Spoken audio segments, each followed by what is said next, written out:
Kusho okukhulu ngawe uma uyi-out ukhule nabobhuti bakho abadala nama-ankeli, isimo singekho right bese kwenzeke wena uNkulunkulu akubusise ngomsebenzi ogrande, ugcine unetransi, uhlale endaweni ezigrand eJozi.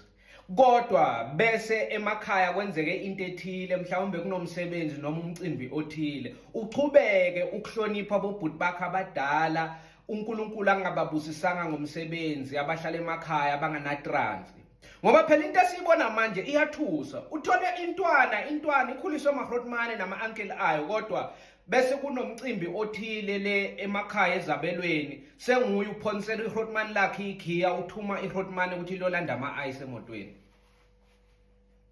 So thuma ubhuti wakho omdala amabhiya ethaveni ethile yaleyo ndawo lapho yena akhulele khona.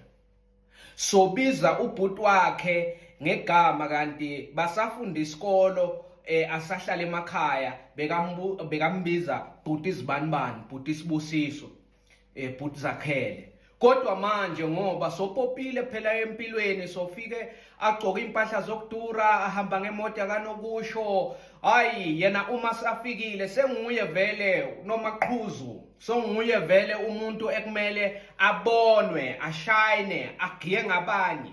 Uma nje iHrotmane lakho, i-ankeli lakho lisazama kuhlanganisa izinto zingahlangani, kodwa solo ulihlonipha, uma lifuna into ethile and ubona ukuthi ungakhona kumenzela, umbizele eceleni, ankeli nguva ngathi wena ushoda nge-20 egwayi, ingabe uyakhona kumnika unako, hayi ukuthi phambi kwabantu so vele wena ugiya ngaye, sekubone kumele wena ubonakale ukuthi hayi vele nguwe la othengayo, nguwe ophethe amaHrotmane nama-ankeli akho.